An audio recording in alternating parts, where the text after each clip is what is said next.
I was thinking it'd be really funny if I just start the episode just with my audio just awful and just be like, no, this is just how John sounds now. Like, just get used to it. Last week was no fluke. If you like to watch Survivor and when the show ends, you really want to talk about it with like-minded friends. It might be hard to find some, but don't you shed a tear. Check out the Purple Rock Podcast and this is what you'll hear. John will make some dumb jokes, and he likes to yell and curse. And if they're not available, the backup hosts are so much worse. Spend the whole time being jerks, telling you you're wrong. And so we got this other jerk to sing you our theme song. It's the Purple Rock Survivor Podcast. Welcome to the Purple Rock Survivor Podcast. I am John. My co-host is Andy. And on Thursdays, we wear black because we're in mourning for a fucking legend. This week, we are talking Survivor 50, episode 12, aka the penultimate episode. 1 week left until we get to the finale. And this one was a lot happened. Yeah, it was... it was not that we didn't necessarily expect it, but wow, 2 in 1 episode, and that's a tough blow, yeah, like not really a blow to what we thought was going to happen for the end, but like it would have been nice to space it out if possible. Yeah. It was really just like the flip side to the episode a few weeks ago where we watched Coach and Chrissy, and it was just this jubilation, right? This is sucking the joy out of this episode. The karmic scales needed to be rebalanced, and boy, were they ever. They really were. It's actually an interesting pairing. Just, if you put, I don't know that Cirie and Devens are necessarily the exact pair that I would put, but it's still, you're in the ballpark. You know what I mean? Yeah. For the energy added versus energy taken away. So, this one was tough. The usual question we start with is, how did you like this episode? Let's talk more about the episode as a whole entertainment product, more so than the vote. Either way, not so great, because it's a trying. It's like, hey, did you love that story where everybody that you love dies? Not really, even if it's well made. This inevitable, but sucks, Yeah, we knew since the beginning of the season. We talked about it in the preview.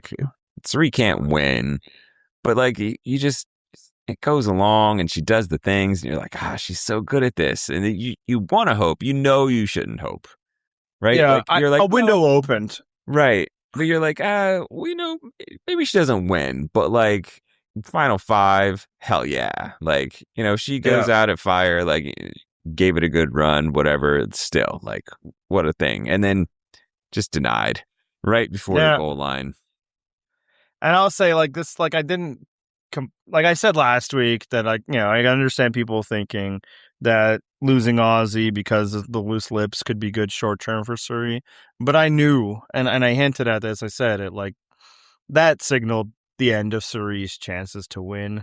So when it comes, when it starts to happen, I was like, here it is. Yeah, the Devens one. There was no more moves left to be made. If he doesn't find an idol, if he doesn't win, it's him, obviously. Yep. And I think the show did a good job not trying to stretch that out. They did enough to be like, oh, but Rizo with the idol, though. But no, it wasn't there. But once the writing was on the wall for Cirie, and it sucked. It did. And I think part of it is that you got to watch her play this well, and it feels like there should be some reward, right? But the rational part of you is like, well, the reward can't be that she wins, because there's just no way. Especially after Ozzy's gone, you're like, it doesn't make sense. And I think also, not to get too much into the edit of the show, but look, man, if Cirie wins a season of Survivor, I don't feel like they're going to hide it. You're going to know pretty early on, and it's just going to be like, hey, watch this masterclass, It's just going to be Cirie. But I'd argue Sorry, continue. No, go ahead. I think she'd be dunking on fools every week, and we'd be like, well, this is how she does. I don't know that the edit was that far off, though. Like, it was always giving us, like, central Cirie stuff, even to this episode, right? When it's Devens, like, well, we should check with Cirie. I want to talk to Cirie because she always has the pulse. It was always weird. It's like, at this point, what does it matter? You should.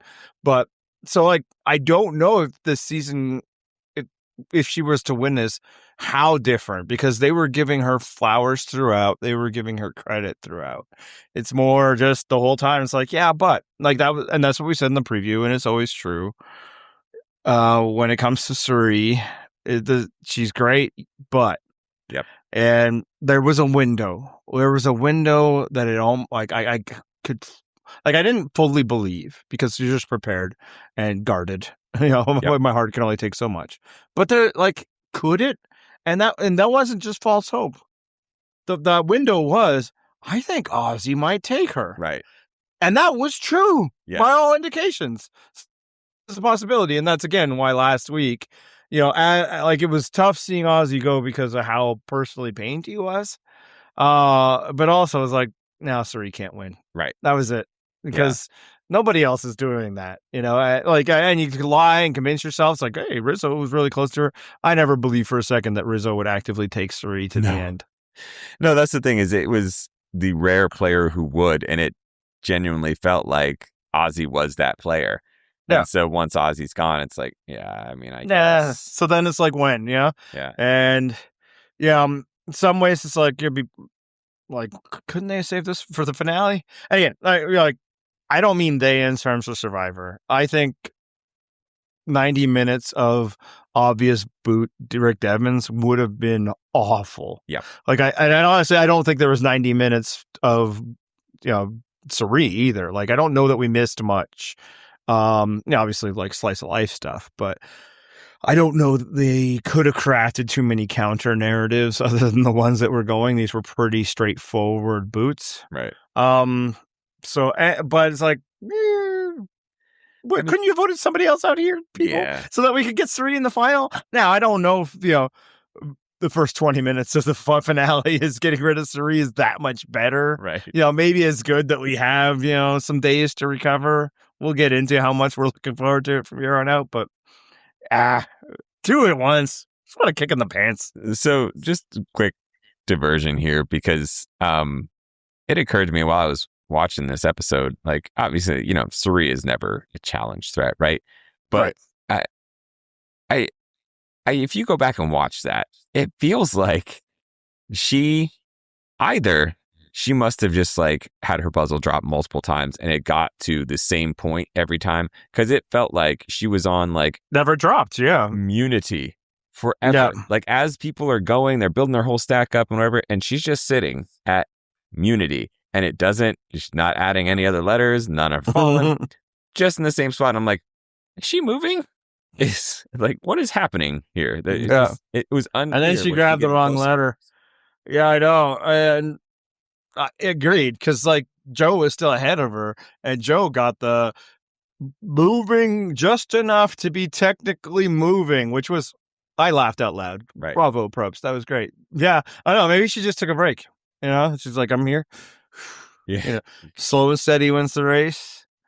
What happened in this episode? I didn't think it was going to happen, but for the briefest moments, maybe it was this one, maybe it's the other one. It's spelling, whatever. I allowed myself to think, what if Cirie won a challenge? Oh, no. That would be one of the greatest moments in the history of Survivor, right? Yeah, I feel like Jeff would have gone and hugged her. Yeah, absolutely.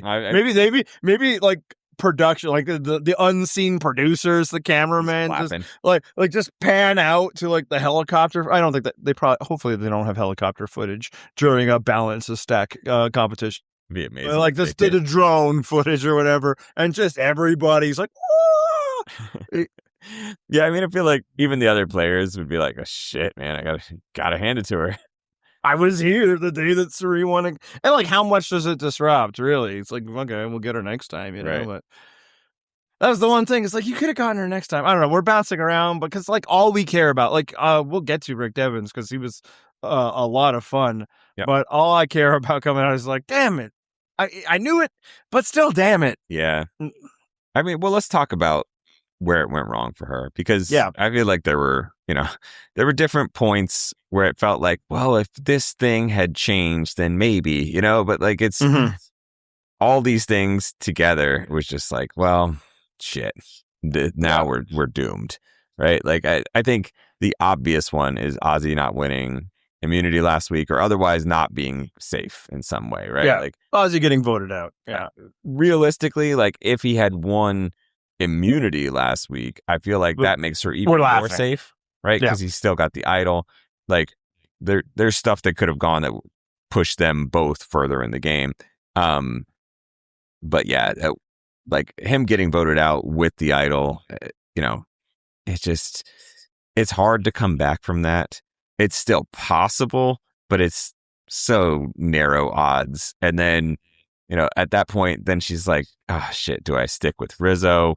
And he's given her the story of what Ozzy did, and she's like, damn, Ozzy's so bad at this. Yeah. Which was great to watch. That's facts. Yeah, exactly. It's just, again, absolutely a master of the game, where she's like, damn, like I was doing my best and like trying to cover for this man's mistakes, but like I can only do so much. My God. Yeah.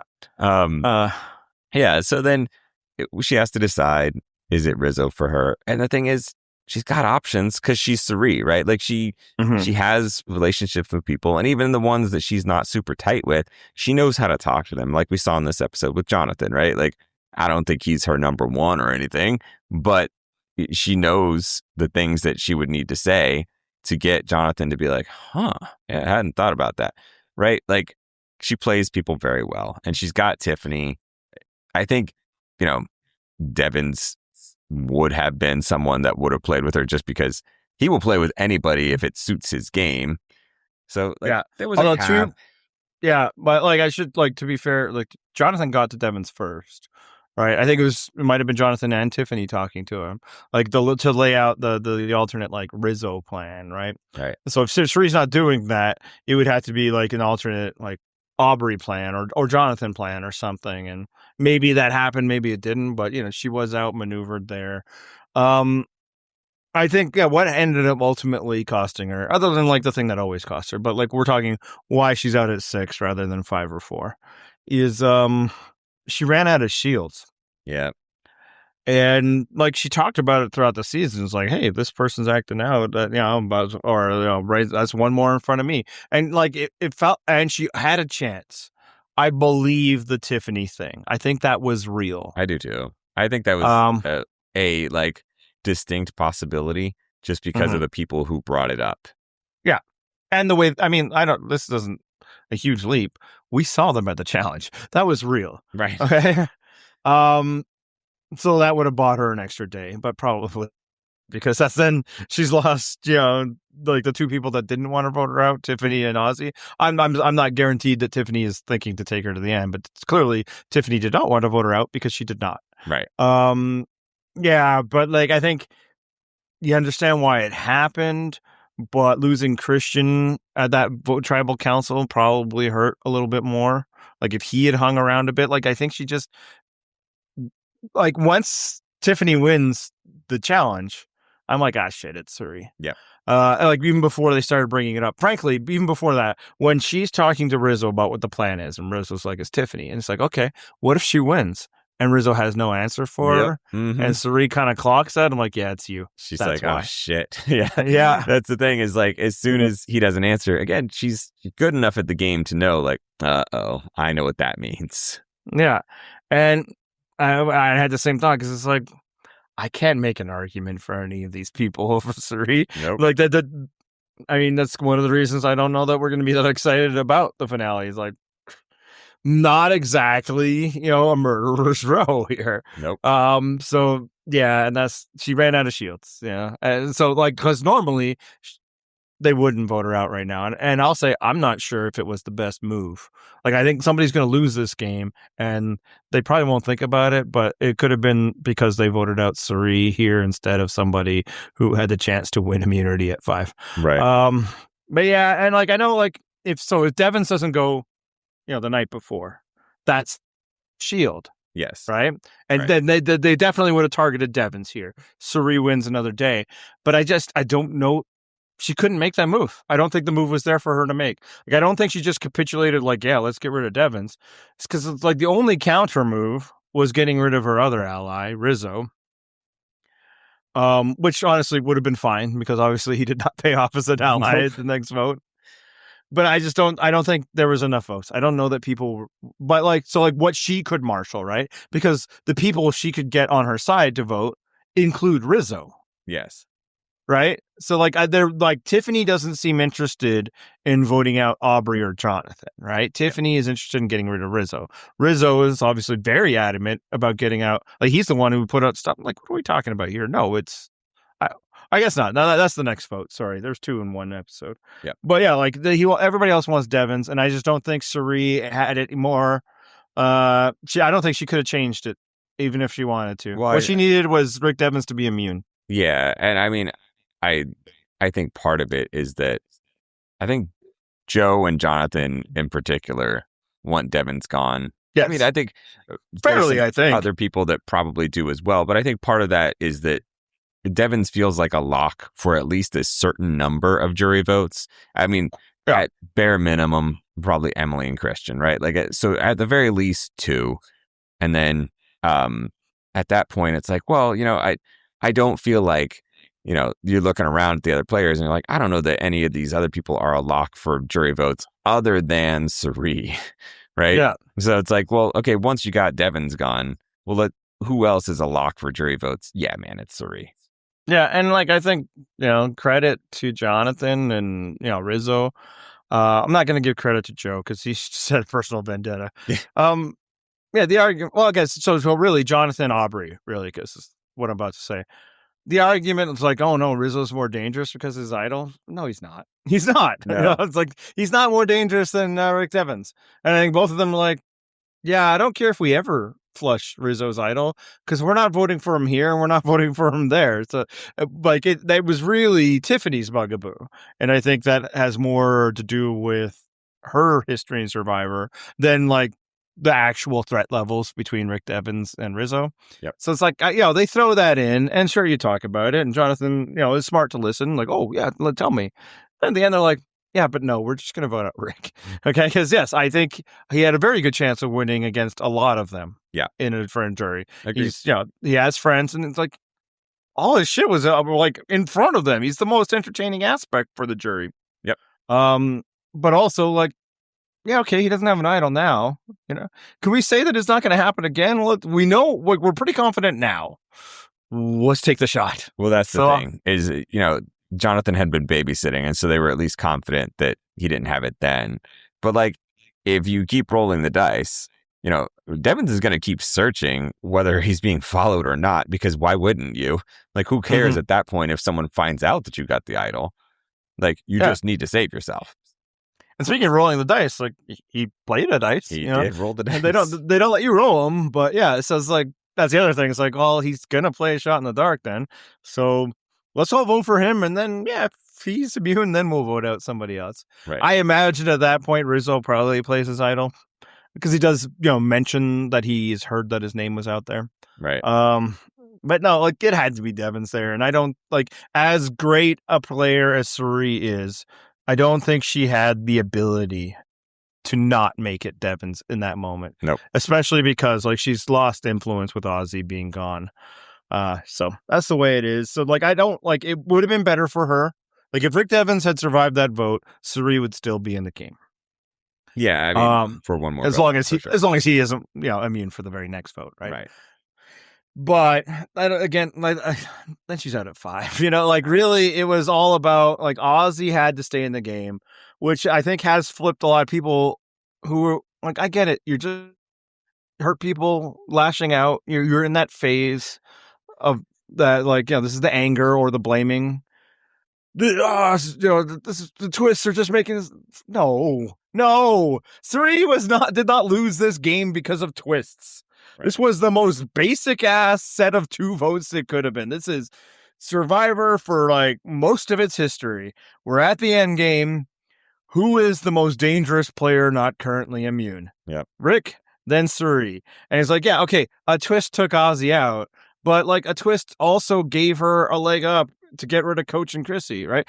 Twist, which we should note, Cirie was completely immune for. Like in terms of like how the twists affect Cirie's game, Yep. it benefited, and then it didn't. It washes out, and then she so in got the end, extra vote that essentially like. Yeah, that's the only reason why she's still here. That's what I'm saying. So it's twist and like because favor. Yeah, and really, the extra vote only matters to save her because that split, right? Yep. So yes, it takes out Ozzy, but it saves her. Yep. So no, I'm not ready to hear any belly aching about how the twists and the randomness of season 50 hurt Cirie Fields. It absolutely did not. Well, she managed it just fine, and she was voted out for the same reason we told you before the season ever started that Cirie would be voted out. Because she's great and she lacks the ability to prevent people from voting her out. So one of our commenters, I believe it was Other Scott, I'm sure someone will correct me if I'm wrong, but was talking about how this season the low threat players have really mobilized in a way that like is kind of impressive. It's not been like a over the top storyline, but all the same, we're getting to the end with people who are just generally not viewed as big threats, right? Like it's who is which is how Survivor works, right? But who is the biggest threat even left, right? Like we mentioned Rizo, probably Tiffany. Yeah, I guess, right? Like just because of the challenge wins, right? Exactly. But even then, like Joe's had challenge wins too. It's just you don't feel Joe is a threat because he's Joe. But actually, going into the finale, Rizzo's still got the idol. I don't think they view him as a threat, and it'll actually be borne out when like they don't even vote for him and he plays his idol at the last possible minute, and it's like it's so embarrassing. It's such a like mark of how little respect people have for you when you like save the idol for the last possible time that you could play it, and then no one votes for you anyway. Like it's I suppose that all these. Yeah, I mean, it happened with him like the every season he's played, basically. Yeah. I would say, like, when everybody knows it's the last time, then even if you viewed him as a threat, why would you bother? We know that is not going, like, you're better off finding your second target at that point. But I don't think people, unlike last season, where they were clearly worried about the damage that could be done if they voted for Rizzo. This season, I think they just decided we're good. It's fine. It's actually, and and there were other idols to deal with, so it's like an asterisk. But I also don't think these people are worried about Rizzo beating them. Well, that's what I'm saying. Is I think what's happening this season is they're like, yeah, you know what, idol your way to the end. Who gives a shit? Like we're fine with going up against you. And I think honestly, looking at the makeup of the jury, that's probably the correct scenario, the correct way to perceive it. There's definitely like at least two of the finalists who are kind of planning to take Rizzo to the end. Like I think both Aubrey and Jonathan are like, yeah, that's a good outcome for me. Yep. And I can't argue that they're wrong. Where were we going? But yeah, I just want to like clear, like Cirie was not undone by twists. Christian was undone by a twist. You could say that could have hurt her. She lost a shield, except that she was the one who led the charge to get Christian out. Yep. And like just about that, I meant to talk about this last week, but I was too busy basically carrying an entire podcast because it was because I was, as one commenter put it, underwater for the whole episode. Yes. Everybody, again, apologies that happened. There was like some technical issues that we thought we had resolved when we recorded, only to find out, 1:30 in the morning for John. Nope, not so much. I heard him the whole time. You didn't miss anything. There's a common refrain against the people. Again, it's like nobody on our site, by the way. You guys are great. Like, and I'm not just saying that. Like, literally for this exact issue, I haven't seen any belly aching that like Cirie was screwed. So bravo, but I have seen it out there.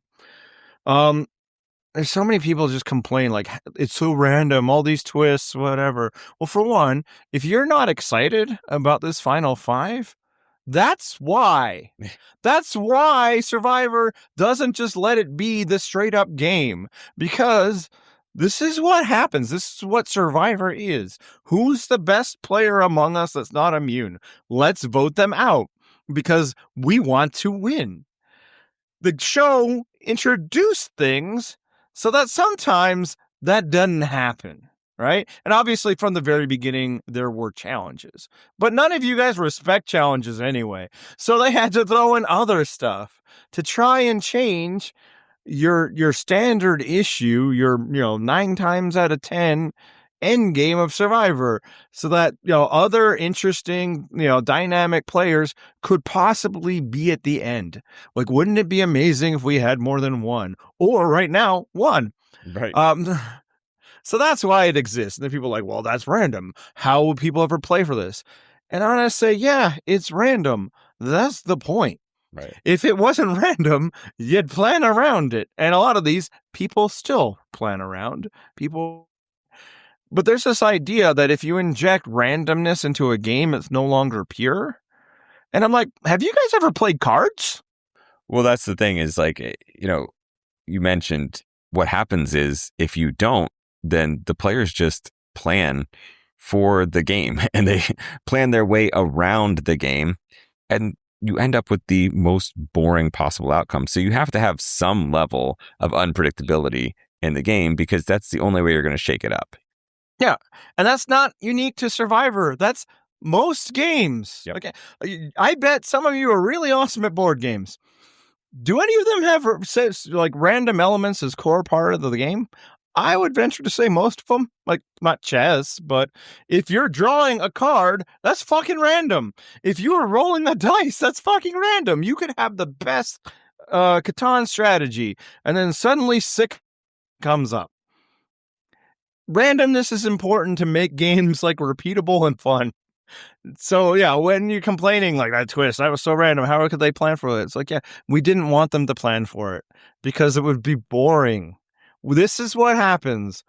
And again, it's fine that it happened. It's fine that the twists, slowed down. But everybody was so worried that twists would like eliminate Cirie from the game, and so was I. Twists were what Cirie needed to save her in this game.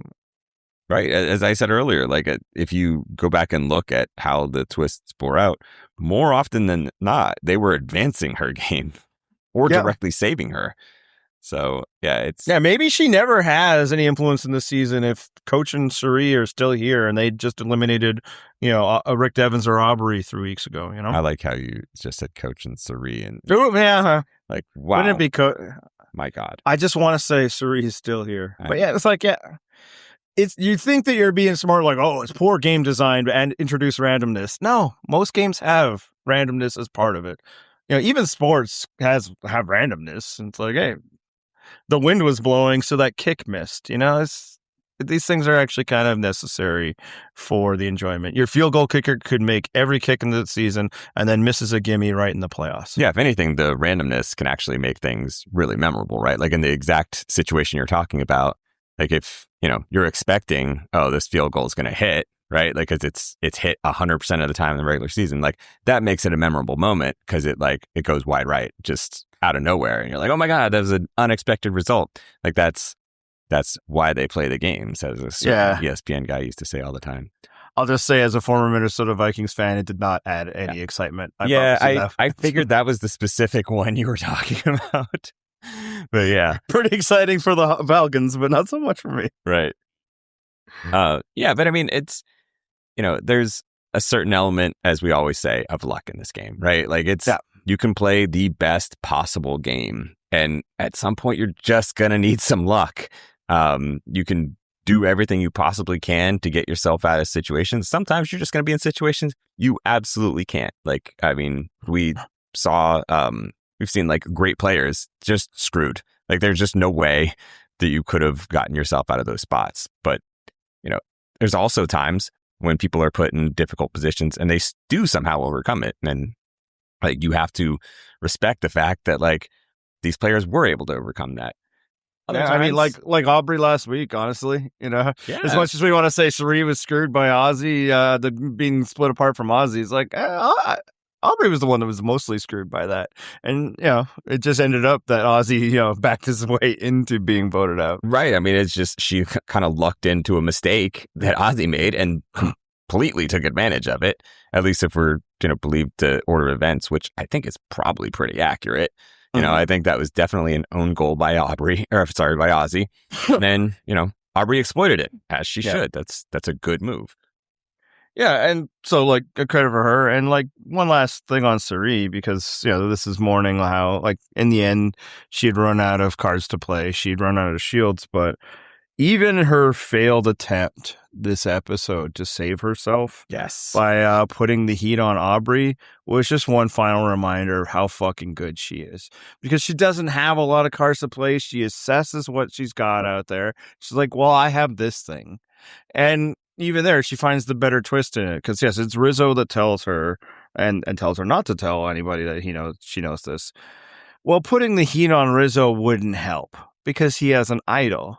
So he's like, well, let me just pretend that this is Aubrey and see what I can do. And that was just masterful. Not only was it masterful, like even Rizo had to be like, tip my hat, because, he realized exactly what was going to happen. He's like, wait, I can't say that it was me that ratted out that information. And he's like, oh shit, she's really good at this. Yeah. Like even he had to be like, damn, caps off to you. Wow.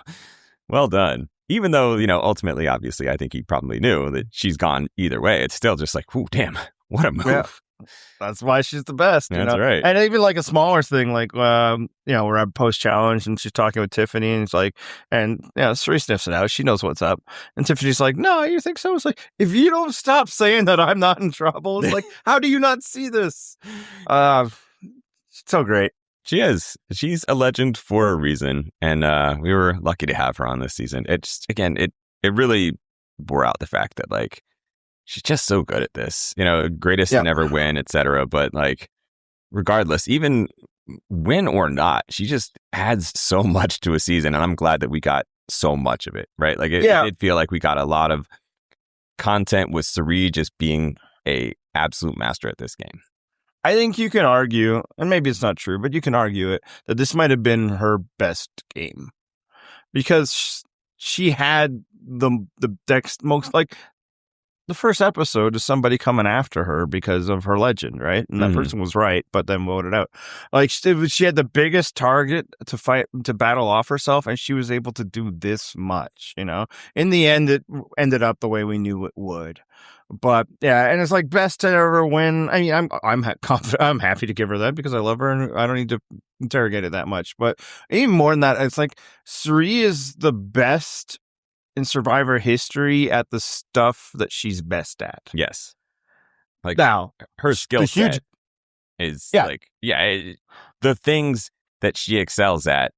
She is absolutely number one in the category, right? Like the social and strategic combination, the way she just masterfully manipulates her connections and reads people so well that she knows what to say to whom and how. Like A+, gets no better. Yeah. Now, the huge gaps in her prevent her from, like, seriously being considered one of the best, and not just because she hasn't won. Like you could argue Ozzy's the best at what he's best at in Survivor history too, right? And then nobody would be like, yeah, and that's why he's the best Survivor ever. It's just that we care more about the stuff Cirie's good at. Yeah. So like the gaps in what she can do keep her from being, Mount Rushmore all-time great. But like what she's good at, and we got to see so much of it. Like, honestly, there was part of me is like, is there any more to see of Cirie? Especially, she was on the Australian one, but no, I'm really glad. Like, this is probably the last time. She's 56, right? Ooh. But like, way better this than like Game Changers being the final like real Cirie moment, because we only care about the ones that are in North America. Yes, the good Survivor. Yeah. So yeah, no, it was really nice to see it one last time. So we took you especially, but because I get heat by association. Heat all season long from our youth about your resistance, your antipathy towards Rizo, and then just like last week, you turned it around. You're like, that's good. And now Rizo betrays Cirie and gets rid of him. So what are your thoughts on Rizo now? Immediate backtracking. I take back everything I said. I knew it all along.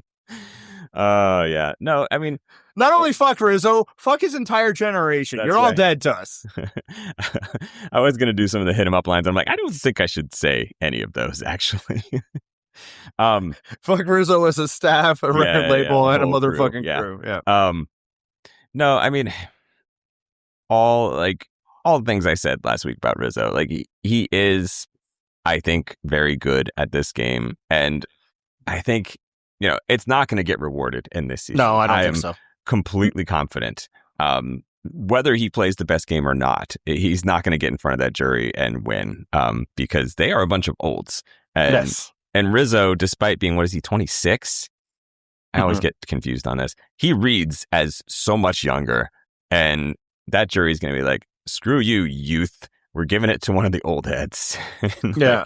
So it's I don't think he helps his cause by how lazy he is around camp. Like, that's a story we've consistently gotten. And sure, there's reasons. I don't think the jury's going to give a fuck. I don't think they're going to be like, yeah, he was lazy, but the poor kid was playing like basically, 2 seasons straight. No, they're going to be like, I did not appreciate doing all of your chores for you. Right. And not only that, it's just going to be hard for them to respect him because they know very little about him, right? They've seen every other player on this season play in a different season, so they have some background on him. Whereas, Rizzo was a blank slate to them. Yeah. And I'll say, like, that doesn't mean he had no chance, but like the moves that he's made have been subtle, under the radar, and like restricted to a few people knowing that they were happening, like knowing where his head was at. Yep. So they just have no reason to, like, if he was more out front and doing stuff, I mean, for one, he'd be voted out. Yes, he so would.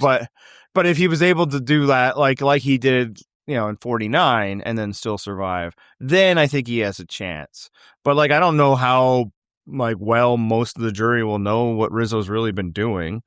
Well, I mean, it's again, funny. Laziness. It's funny that you say that because I don't know how well most of the jury will know what I think is the likely winner has been doing. Well, I think that part they won't care. It's kind of well, that's what I'm saying. Is ultimately like they're probably pretty similar games, and then one's going to get rewarded, one's not.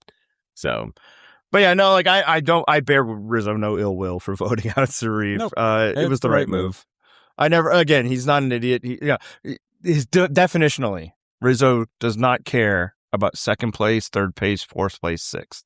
Yeah. He's there to win. If you're there to win, you're not taking Cirie Fields to the end. Absolutely not. Yeah, I mean, you can quibble a little bit over whether it should have been now or later, but all the same, did he need to take her out? Absolutely. Well, I think for him now is good because fine. He's guaranteed Final Four at this point, right? I think for other people, you can quibble. I mean, basically, if Jonathan loses to Aubrey, he really should have voted out Aubrey this time because you could probably get Cirie next time. Yeah. And vice versa. Yeah. But for Rizzo, now's good.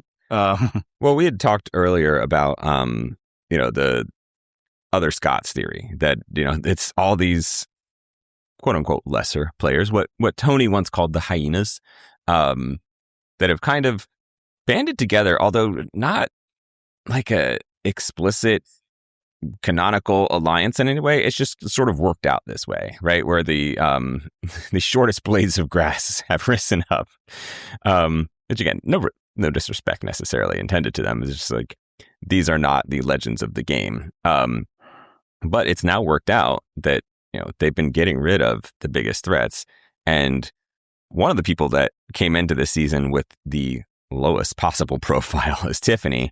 And I think, from what we've seen of Tiffany, it kind of validated them bringing her back, right? Like, I think she's played pretty well. She's been entertaining. She definitely had the weakest resume of the people coming in. But I think she's like established herself as like, oh, you can see why they thought she was worthwhile to bring back this season, right? She's been, challenges may not be our bag, but she's been great at those, which, production people tend to like. And then she's been fairly entertaining TV. She's had some strategy, which, may or may not be the best, but like she is definitely not some inert lump that some people on Survivor tend to be. So what are your thoughts on Tiffany's game? I mean, I think there have been no inert lumps this season, or if they were, like they were eliminated early, like maybe Angelina or something, as tough as that is to say. Yeah, no, I do. I agree that like she's demonstrated why they wanted her to be a returnee. I don't know that she's demonstrated that she needed to return for this season. Like, I think she would have fared better, but man, maybe in some ways worse as a result in like a more recent Survivor list, because like obviously she should feel like a real contender to win this season based on how she's played, based on like how they were talking about her in this episode. Yeah. She does not feel at all like somebody who's going to win, and that's because there wasn't room for her in the edit. And some of that was just structural. She was on a tribe that did not go to tribal council early. Those people tend to get left off. But it's like if she was the winner, we'd get a little something, you know? Well, and I think we didn't.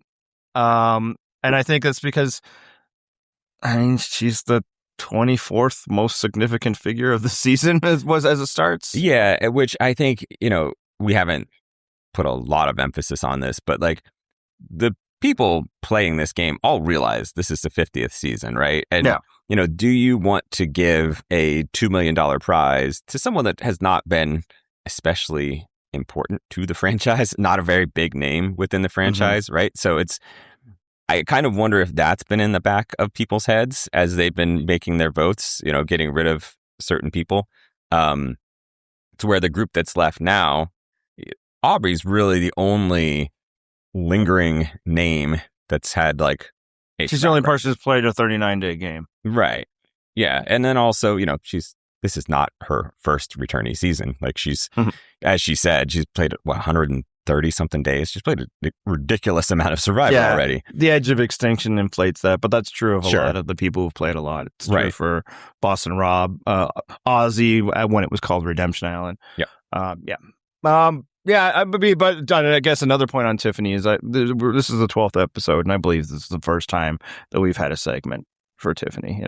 So it's kind of what I'm getting at. Like, again, I think she's played well. I think when they were talking about her being a threat, that was real. I'm guessing she gets eliminated before the final 3, and that all explains her edit. But one thing I just thought, like, for this specifically, because she gets more this episode, which is what happens when there are fewer people, and like her focus, she wants to target Rizzo.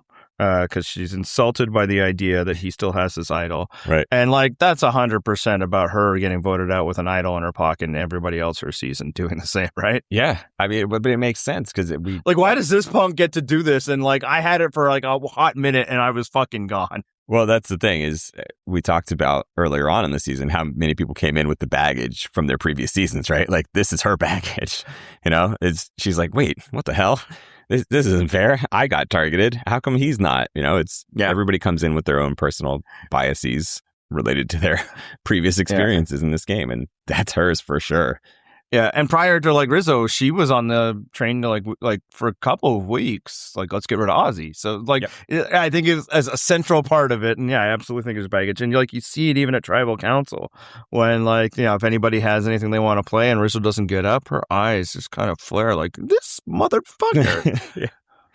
But again, which is why she's been good TV. I'm glad. No, like she hasn't been. Like I said, I just think in a different season. Yep. She would have been better TV, Like, so I totally understand why Survivor wanted to bring her back, but I also contend that, like, she just wasn't a big enough star to really play in this arena. That said, I think her performance here probably gives her another shot. I could definitely on, see her. Yeah, I could see that for sure. Yep. But like, hard for a Tiffany to play when the season like has like the Rick Devens experience going down. That's what I was going to say. It's let's talk about someone who did take up a little bit more of our screen time this season because, we got a lot of Devens, and this episode felt very reverential to both of its boots. And obviously we talked about the one it was the most reverential too. Like Cirie got the music at tribal council as soon as the votes were being read, and I was like, oh man, like it was like letting. I wonder who it's gonna be. Yeah, right. There was no mystery. It was just like, oh, they're just letting you know right now. Like, go ahead, let your heart break. It's fine. There was no mystery to Cirie either because that was a prepared speech. Right. And the thing is the Devens thing. It's again. Not a surprise, but also they were like, look, if he's going out, we're going to give you some Devens content because it was very clear that he really did have a lot of fucking fun playing Survivor, and Yeah. they showed it. He showed it. He said it. Did you enjoy the Devens experience? Absolutely. I for me, there's no question. The 2 stars of this season were Cirie Fields and Rick Devens. Yep. And I've enjoyed this season. You know, like, again, we're about to get into this. I'm not all that excited for the finale, but I still think that there's nothing I can see that will push this into a bottom tier season for me. Well, that's the thing. I think I'd said a few weeks ago. You know, it was shaping up to be one of those seasons where it's like, I've enjoyed the journey so much that regardless of who wins, it's probably going to be a above average season for me regardless, just because I've enjoyed the people we got to see. I've enjoyed the moments we've had. You know, ultimately the winner matters to a degree, but it's not going to entirely shape how I view the season. Yeah, like at this point, because of like who will win, and I'm not even prediction of the 5 remaining options, any of them, I think it's going to keep this season from being a top tier season for me, because results do, like when we're talking about, you know, ranking 50 things, yeah, man, like the ones that I like the best are ones that I was also pretty happy with the outcome. Yeah, it's all part of the package. But what Rick Devens really showed is there's value, and they can't do it all the time. It would be a worse show if they did. But there's value bringing in people every once in a while if you can get them, and if they're really like looking to play and not just further some other goal of having people that understand television. Yep. And obviously that's him. Jonathan Penner is the ultimate example of this. You know, for him, entertainment in general. I don't know how much he worked in television, but certainly some. The Nanny, I think Sex and the City. Because yeah, he's gonna give you what you need. Yep. And again, some people, sometimes it goes a little hammy, a little farther. I don't mind that, but I understand tastes and all that. But even in this, when he knows he's sunk, like that was like emotional, and I don't think it was fake. It's just he didn't hold it back. He presented it. He talked about, you know, what that experience meant to him, and you could see from the jury and some other players, like he's speaking for survivors. They get that. That is actually a real thing. That like life out here is different. Yeah, and I appreciated that. It's a way, because I mean we don't experience that. We'll never experience that. As much as we like to think that we're experts of Survivor, being behind microphones and thus can, like, you know, figure out what hypotheticals in the past would work out because we watch a TV show. We can't get it because we're not there. And I like the glimpses that Devens had. And then the other thing is like that he knew, like, man, we're supposed to be having a celebration. Let's have some fucking fun.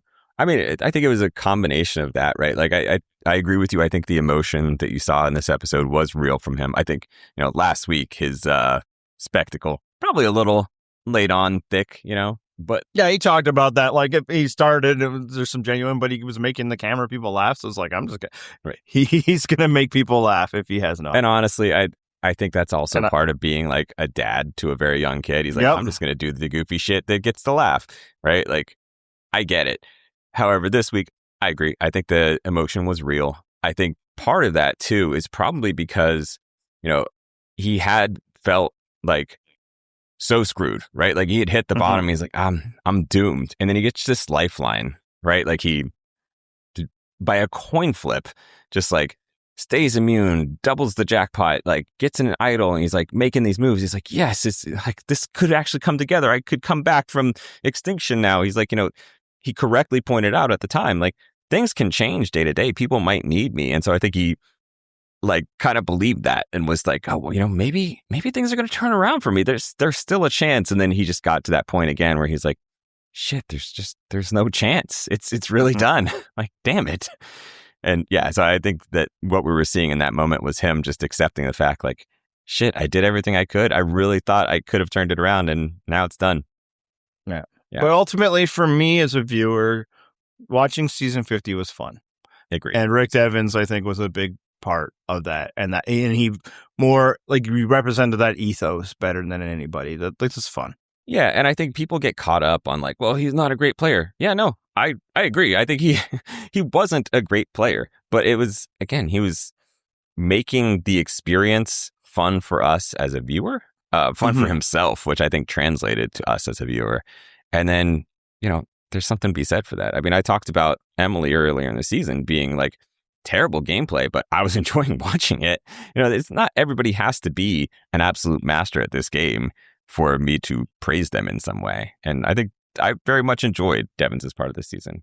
Also, like, somebody's going to win this season. Are we going to consider any of them masters of this game? Like, what is good at Survivor anyway? You know, it's like, yeah, right. Sometimes it's just, and a lot of times, the best of the options available by the end. Well, that's the thing is, we've had several seasons, actually several in the 40s even, where, you know, it gets to the end and it's like, okay, well, someone has to win now. You know, Yeah.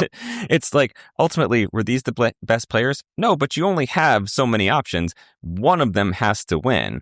And it's like, all right, I guess. So someone's going to win. I'm not going to be like, wow, that person's amazing at Survivor. But yeah, that person's going to get the win. I'll be like, okay, fine. Yeah, and I don't think they're going to be a bad winner either. Like, of the people who I think could still win this game, I'll be like, yeah, okay, you did it. Yeah, I could see it. But the best players are out of the game, and that's not a unique feature to 50. Nope. That's generally how it goes. So again, I'm not saying Rick Devens is one of those, but it's like, if that's also how Survivor is, then fuck it. You know, play it the way you want to play it and see what happens. Well, because everything you do that is the best way to play Survivor is also a reason why you'll lose Survivor. And let's talk about that finale that we referenced earlier, because I'm with you. I'm not super enthused about it. Like, you know, obviously I'm going to watch it and I'll be like mildly invested in who wins. I feel pretty confident that I know who it is at this point, especially because there's just been so much power in the Purple Rock podcast comment section these past 2 seasons. I mean, first the conspiracy theory, now the winners at it. Like, it's, you know, for those of you who don't know, I won't spoil you, but there's amazing power within our comment section. Yeah, I mean, I think it's, like I said, I'm not going to be so thrilled to see whoever it is that wins, because these are not my favorite players. Yeah. But regardless, it's going to be fun because we're going to get the jury back. We're going to get to see all of our players again. Almost all of our players again. Ozzy will be so chill. Not really. Yeah, absolutely. Yeah, no one more chill than Ozzy. But yeah, it's going to be, I'm sure, a huge celebration. This is the 50th season. The way they started the season with the amazing mix of like some flashbacks and nostalgia, like there was a lot of stuff that went on through the season. And I imagine they're going to turn next week into a big celebration in the way that they've done earlier in the season. And that I'm going to look forward to. Yeah, plus I bet we'll get some motion. So when does that not hit? Oh. We'll find out whether there's fire making or not. Who cares now? Right. Yeah, no, look, this is just how it is. You know, there's people that are like mad, like, look, it's okay to be disappointed. It's okay to not enjoy things when they don't go your way. Now, I'll say, like, as a Survivor fan, you should be fucking used to it. Right. Like, I don't even care what your type is. There's no type that wins consistently. So if you have a type of player that you prefer, they usually don't win, no matter what that type is, you know? Yeah. And you can do it without like getting angry. Like, there's no one to blame for this. This isn't the production's fault. This isn't fucking Mr. Beast's fault. This isn't, it's just how it goes. This is Survivor. This is the 50th season. Show like you've been here before, fans. Also, and again, I'm not talking about anybody in our comment section. No, and that's what's funny is, so before we recorded, I actually reached out to the most casual fans I know. 2 of whom had not yet even seen the most recent episode. That's the level of casual we're talking. Another one, actually, my best friend's mother-in-law is like a big Survivor fan, is like way all in on Joe. Thinks Joe's amazing. Not into this Cirie character, though. It's like, wow, there really, truly are all types out there. Yeah. And so, you know, like, I think a lot of the online fandom gets to be like, oh, how could production do this to the fans? Like, okay, well, the fans are not a fucking monolith. It's nowhere close. Like, you need to talk to the people that don't watch this show in the way that we do and be like, holy shit, there are some wild opinions out there. Yeah, man, I can see a big constituency being excited for potential Joe or Jonathan or Rizzo win, you know? So, yeah, just because it's not going the way you want doesn't mean people made mistakes. It's just how it is. Right. It's like, if the sports fans, even the most, like, I'm a Lakers fan, my team still does not win more often than they do, Yep. And obviously even more so recently. Although there are people who want to pretend a championship doesn't count. That one absolutely counts. In fact, it was pretty special given that there was nothing else going on in our lives. That's right. But yeah, so like, no, I'm not excited about the finale, but I'm not like upset. It's just how it goes. So predictions, we've been hinting around it. Aubrey's going to win. Yeah. I was going to say, like, are we going to mention what I think is a pretty obvious conclusion at this point? So I'm 75% Aubrey. Yeah. 25% Jonathan. Yeah, well, that's what I was going to say is I think, Jonathan's played the better game. Like, I've been more impressed with like Jonathan. He has had more to do with the state of the game being what it is right now than has Aubrey. Yeah. I think Aubrey will just, for one, I just think there's more people on the jury that probably gravitate towards her. Sure. And then two, people like an underdog. And she'll just be able to say that, like, I survived. And they can be like, yeah, actually, we did kind of want to get you out. Yeah, not maybe as much as we wanted to get other people out. Right. And often the ways that she escaped sometimes had less to do with her than anything else. Like, Rick Devens saved her in one, not her, if that is to be believed. Yeah, I mean, we discussed that at the time. They probably weren't in danger anyway, but it didn't hurt that he made that move. Some people are convinced that it's true. So either way, but it doesn't matter. Like, again, you can make it to the end as an underdog by not having really any shape or like any control over how the end game worked other than your own survival. Yep. And people will give you the title. And I know this because I watched Aubrey's first season. Right. Well, that's the thing is, it's coming full circle, baby. She could be sitting there in front of the jury. It's like, well, I didn't really have anything to do with anything, but I'm here. And they were like, check, here it is, $2 million. Worked for Michelle, works for you. Yeah, I mean, I think it's also so hard. Like, the jury's not going to be the same in every season, right? People are going to have different reasons for voting how they do. You could have just random ass, like, Q one season is like, I'm voting for the person that needs the money the most. You never fucking know exactly how a jury's going to vote. And I think in this case, the fact that Aubrey didn't really get a lot of people out, like, she was not leading any votes, she was not that active of a player, might work to her advantage. You might have those jurors that are like, well, I just don't want to reward anyone that took me out because how dare they betray me, Yeah. And then even if it's like, if we think Jonathan played better, well, there's nothing to say that Jonathan is in that final track. That's true. Right? Like, it could just be Aubrey beats Joe and Rizzo, right? Right. Like I'm pretty confident the winner is beating Joe. Like, even more, like, I'm 75% Aubrey winning. I'm 100% Joe being in the final three. Right. And then, as I said, I just don't think this jury respects Rizzo's game. Which, quick aside about Joe, right? So that would be 2 straight seasons. Joe makes the final and just presumably gets destroyed. Say Joe comes back a third time. Do you think this at all makes him think, I guess I really should change something about how I'm playing this game? Because he has, like, it should overwhelming evidence that the way he's playing will not work. It should. Yeah. I think the more likely outcome is Joe correctly assesses this isn't a game for me. I did my thing. I'm proud of the way I played twice. Clearly, Survivor needs something that I am not, and I don't need to be there anymore. Right. That's what I would hope. I would hope that there is no third time for Joe. Right.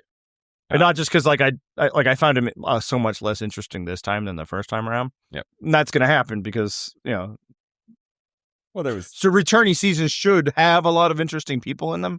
Not always, but that should be a goal. But yeah, it's just like the fascinating dynamic that he provided the first time around wasn't really there because nobody's like, oh yeah, maybe we should think about playing that way. They're like, sure, whatever, Joe. Right. We're gonna keep doing our own thing, and you'll be around. He's always voting correctly, and who cares?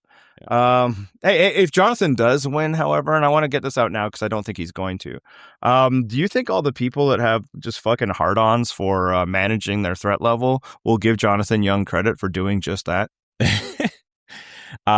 Oh, absolutely. I mean, do you think that they are like ideologically inconsistent in some way? No, absolutely not. They say that because that's how they genuinely feel.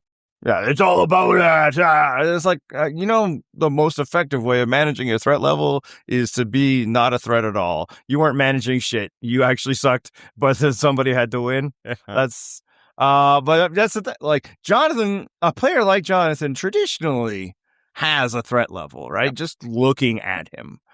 And he has managed to diffuse that. Now, obviously, in a season like this, there are a lot of other people that become threats.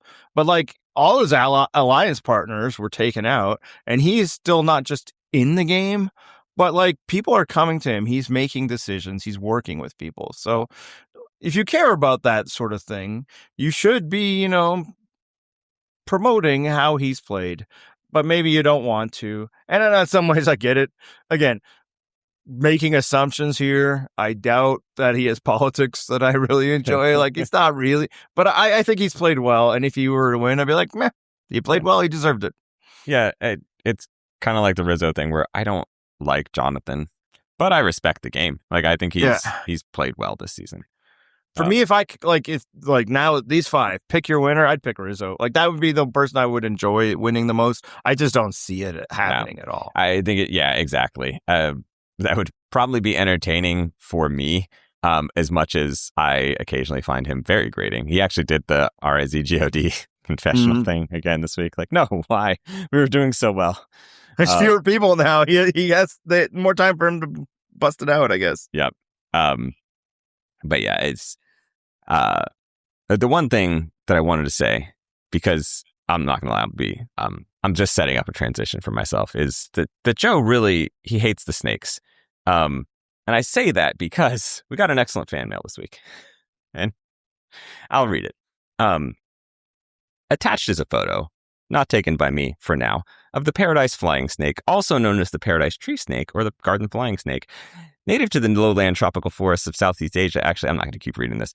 It's amazing. I just wanted to give props to our longtime gimmick commenter, who has sent us snake-based fan mail for several seasons now, culminating in last season's just absolute chef's kiss of an email about the sea crate. Before the sea crate became plot relevant. I must be mean, noted. Just honestly, amazing work. So yeah, no, it was in the same episode that we got that email, but regardless, amazing content. Appreciate this so much. So that is the fan mail for this week. The rest of you, that's snakes, but in Survivor parlance, when you talk about snakes, you also have to talk about rats. You do. You know what else? We did get a fan mail weeks and weeks ago. I actually had referenced it several times, and I'd said, we got a fan mail that was great. It was for a top 3 list, but we're going to shelf that. We're just going to keep it, and we've kept it shelved for weeks now, and I think it's time. It's time to finally do it. This one actually comes from our Gen Z correspondent, who said, rank the top 3 Muppets, you cowards. So let's do it. Top 3 Muppets this week. We talked about rats. Obviously, Rizzo has been a figure. Rizo the Rat is a Muppet. Mm-hmm. So it actually almost fits. But the other reason is we didn't have a lot of other things. And it's like, wait a minute, Muppets. So, But it actually did jog my memory when people were talking about rats and Rizzo. I'm like, Rizo the Rat, Muppet. It's Muppet time. Yep. It's the time. Now, one thing I should note, like, I'm not like all caps adult who has opinions about Muppets. Right. So I don't know like how, like, I have my list and I stand by it. But, if you're one of those people, definitely let your free flag fly. Sure. I have some honorable mentions. Do you? I just got the one. Okay. Well, which is the way you should do it, but I needed more. Which now people are like, you've made it into a top 5, but no, like, these are not my 4 or 5, but like they have to be mentioned for reasons. First is Elmo.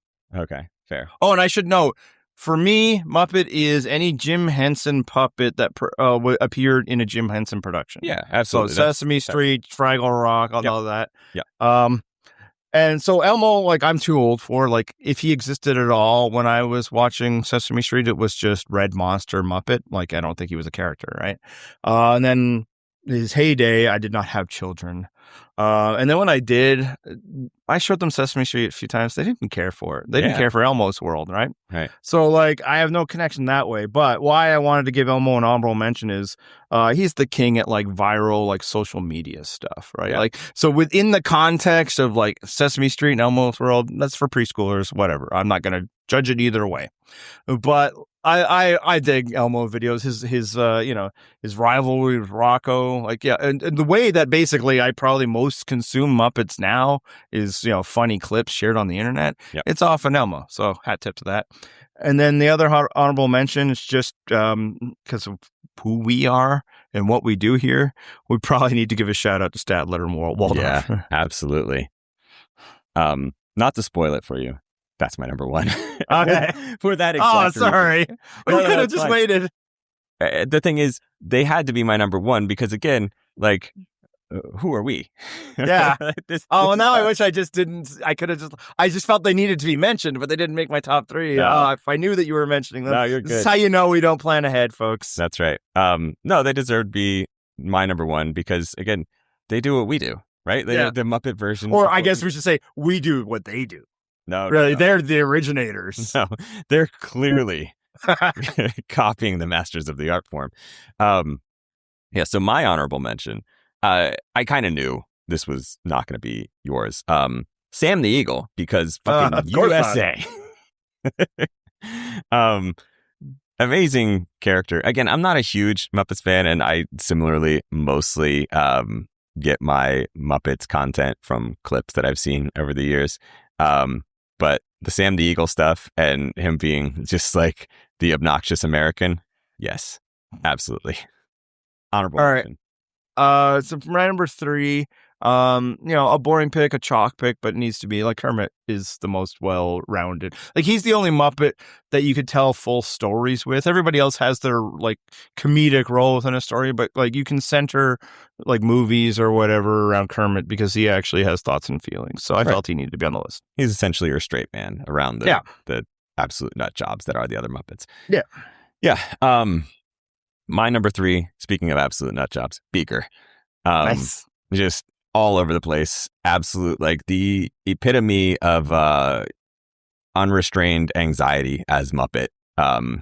Beaker, just everything is a disaster. There is no chill whatsoever. He deserves my number three ranking. So the thing with Beaker is obviously, like, he's in segments with a partner always, and the partner does most of the talking, and then Beaker just kind of like says a little bit. Do you feel a kinship? Is I guess what I'm asking. That's absolutely it. Yeah, my list is all Purple Rock podcast coded. That's why Statler and Waldorf are number one. Beaker's number three.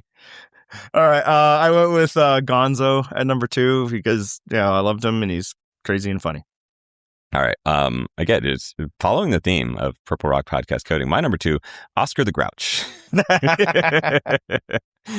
motherfucker that lives in a trash can and just hates on people. Yeah, it kind of fits our vibe. Not at all, though. But I did always think Oscar was pretty funny as a kid. Yeah. And, there's a very famous Dave Chappelle joke about him back when Chappelle was very funny. and it's like, it's a perfect description. It's like, yeah, I live in a fucking trash can. Of course I'm mad all the time. So Oscar the Grouch, my number two. Number one is just, he was my favorite Muppet when I was a kid. He's just my favorite. He's cool and chill, but normcore, and that's Ralph. The dog, and it might not be any more sophisticated that I always like dogs and floppy-eared dogs the most. So, I don't know. That's my list. Yeah. And as I said, my number one, Statler and Waldorf, because, no better analog for our podcast than people just sitting outside the action and being like, fucking come on. You guys are terrible at this. Insulting everybody, acting like they know when they don't, and then contributing nothing to anything. Yeah. Extremely relatable. I knew that we had to mention them, and I didn't have the stones to put them on my list. No. And of course you did. Yeah. Number one with a bullet for me. All right. Feel free to send us your top three Muppets. You can post them in our comments at purplerockpodcast.com. As I mentioned, just a comment section on fire of late. Since we actually went ahead and put it out there canonically. The commenter that I was referencing called out an Aubrey win in week 2, jokingly, very ironically. Just and then continued. would turn the heat up when she would get worse, right? Yes. When it's like, what are you doing with Genevieve, or like, just nothing, and you're like, you of course just spewing invective against Aubrey, even though I'm pretty confident the last time that Aubrey was cast on a season, you're like, yeah, I love Aubrey, and then so it's like, no, she's winning, and like finding ridiculous things like that's Aubrey winning, and now fuck man, Aubrey's winning. Yeah, it's been so great to watch. Like, you went from ironic progression of like, haha, wouldn't it be funny, and just trying to defend, like, especially if Aubrey made some dumbass like mistake, it would just be like, played an idol for no reason, right? It's like obviously part of a master plan. I'm not really sure how, but this is, my mind can't comprehend the genius. That's all. And now we're here. So shout out to our commentariat for these amazing gimmicks, and even the ones that aren't in our comment section necessarily, like our fan mailer with the snakes. I assume that's not a commenter. I don't know. If they are, they're not taking credit for being a commenter. Which I think is the right move. Yeah. Live the gimmick. Keep that anonymity. I mean, you're killing it. I actually wrote back to that one and was like, you make me so happy with this shit. It's so good. Anyway, speaking of fan mail, if you want to fan mail us, there should be some sort of link somewhere. I don't know. I don't look at this shit. Click that. You can text us. You can even send us a voicemail if you want, and maybe we'll respond. Next week will be your only chance for us to respond, though, because next week is, of course, the finale. And after that, fuck you. Won't see you for several months. Well, think about Survivor. I was like, wait, is that on in a couple of weeks? No, we have to think about Survivor because we'll have to make our rankings. Right. That's something that we'll discuss next week. Anything else, Andy? Hit the music. Both of them. Breaking news, this just in. Devens back and he's aiming the win. He's gonna play his idols if he finds them. That's all I really gotta say. So we'll end this song and let you get on your way.